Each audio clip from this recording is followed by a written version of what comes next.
هەڵبەت ئەو بابەتە بابەتێکی سیاسیە، پرسێکی چەند پرسێکی نیشتیمانی و نەتەوەییە، پرسێکی کۆمەڵایەتیە، پرسێکی ئەخلاقیە، پرسێکی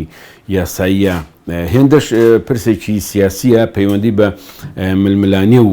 گۆڕانکاری هەرێمی، گۆڕانکاری نێودەوڵەتی و گۆڕانکاری ناوخۆی کوردستانیشەوە هەیە.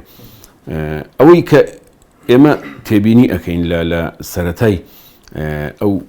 گەماروەیەوە کە خراوەتە سەر ئەو کەمپە، چەندین هۆکار هەن کە وای کردووە دەسەڵاتدارانی باشووری کوردستان بیر لەوە بکەنەوە ئەمە بکەن. یەک لە هۆکارەکان دەستێوەردانی دەرەکیە بە فشاری دەوڵەتی تورکیایە، ئەمە هۆکارێکی سەرەکیە. هۆکارێکی تر بەشداربوون و کاریگەری ئاکتیڤبوونی گەنجان و خەڵکی ئەو کەمپە لە چالاکیە نیشتیمانی و نەتەوەییەکان، بە تایبەت لەسەر پرسە نیشتیمانی و نەتەوەییەکان لەسەر ئاسی هەر چوار پارچەی کوردستان لە شاری هەولێر کە وەک پایتەختی هەرێمی کوردستان هەژمارەکرێ. ئەمەش بۆ خۆی هۆکارێکە بۆ ئەوەی چیتر ئەو بوارە نەدرێت و گۆشەی گیر بکرێن. و هۆکارێکی تر وەک کە هۆکاری سێمە لە ڕووی دەرونیەوە ئەمە ئابلوقە خستنە سەر قەندیل و سەرانی با بڵێن کۆنسەی سەرۆکایەتی و هەڤاڵانی قەندیلە، چونکە کەمپی مەخمور هەموو زۆر باشە زانین کە ئەمانە ئاوارەی باکووری کوردستانن و لەسەر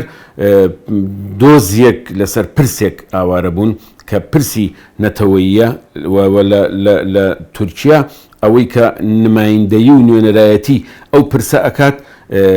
پارتی کرێکارانی کوردستانە و ئەمانە زۆربەی کەسوکاری ئەو هەڤاڵ و ئەو گەریلا و سەرۆک و سەرکردە و فەرماندانن کە لەوێ ماون وە کەسوکاری شەهیدەکانن. لەبەرەوە لە ڕێگای ئەمانەوە فشارخستنە سەر هەڤاڵان بە جۆرێک لە جۆرەکانی ئەم هۆکارانە وەهای کردووە کە هەرێمی کوردستان و حکوومەتی هەرێمی کوردستان ئەم هەنگاوەی هەڵێناوە، بەڵام لە بەرامبەردا چەندین چالاکی و چەندین هەوڵ و چەندین خەبات کراوە لە پێناو ئەوەی کە ئەو گەماروێ لەسەر ئەو کەمپە لا بچێت مخابن تا ئێستا ئەو گەماروێ لا نەچووە. بەڵام ڕێگای تر هەیە بۆ ئەوەی هەروەک ئەزانێت ئەو کەمپە لەلایەن نەتەوەیە گرتوەکانەوە سەرپەرشتی ئەکرێ و بەڕێوە ئەبرێ و ئیدامی پێدرێ ئەکرێ هەر لە ڕێگای نەتەوەیە گرتوەکانەوە و بە بڕیارێکی نێودەوڵەتی ئەو کەمپە ئابلوقیان لەسەر لا ببرێەوە فشار لەسەر حکوومەتی هەرێمی کوردستان دروست بکرێ و لە ڕێگای حکوومەتی عێراق و پەرلەمانتارانی کورد لە بەغداوە نوێنەرایەتی حزب و لایەنە سیاسیەکان کە لە بەغدان ئەتوانن لە ڕێگای حکوومەتی عێراقیەوە فشار لەسەر حکوومەتی هەرێم دروست بکرێ بۆی ئەو ئابلوقەیە لەسەر ئەو کەمپە لا بچێت. ئەیانەوێ بە تەواوی بێڕۆڵی بکەن، ئەیانەوێ بە تەواوی ئەو کەمپە بە شێوەیەک داخراو بێت تاوەکو بێزاریان بکەن، بڕیار بن ئیتر وڵاتێکی تر هەڵبژێرن یان بە ناچاری بگەڕێنەوە بۆ باکووری کوردستان و بۆ تورکیا کە ئەوەش مەحاڵە، چونکە ئەوان ناتوانن بە هیچ جۆرێک لە جۆرەکان بگەڕێنەوە بۆ تورکیا. ئەوان ڕەنگە بەگەڕانەوەیان بۆ تورکیا ژیانیان و ڕوحیان بکەوێتە مەترسیەوە، چونکە هەمومان نەزانین تورکیا چ دڕندەیەکی زەبەلاحە لە ناوچەکەیە و چی ئەکات لە بەرامبەر گەلی کورد بە گشتی و بە تایبەت حرەکەتی ئاپۆیی. بەداخەوە پەرلەمان نەماوە، ئێستا شتێک نییە بە ناوی پەرلەمانی کوردستانەوە. ئێستا تەنها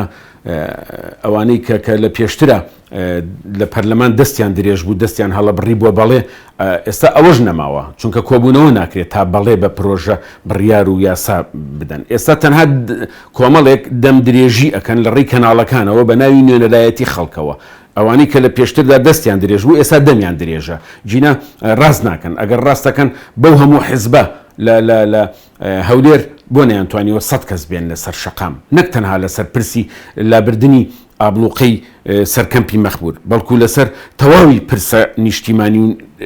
نەتەوەیەکانی تر، یعنی لەسەر برسێتی، لەسەر نەبوونی موچە، لەسەر ئەم بڕیارە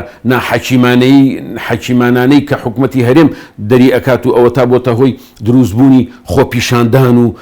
ئەگەری هەیە پشێوی و ئاڵۆزی زۆری لێ بکەوێتەوە، ئەگەری هەیە ئەم ئاگرە تەشەنە بکات شتی تری لێ بکەوێتەوە. ئەزانی لە سیاسەتدا یعنی ئەوەی کە ئەکرێت لە ماوەی 29 ساڵی حکومڕانی هەرێمی کوردستاندا ئێمە بینیمان لەم حیزبە بەرژەوەند خوازە هەلپەرستانە، ئەوەی کە بینیمانە تەنها بریتە لەوەی کە بەردەوام سات و سەودایان کردووە مامەڵەیان کردووە لە پشتی کەوالیسەکانەوە ڕێکەوتون لەسەر دابشکردنی داهات و لەسەر دابشکردنی پۆست و پارەی ئەم وڵاتە جینا لەسەر هیچ شتێک ئەوان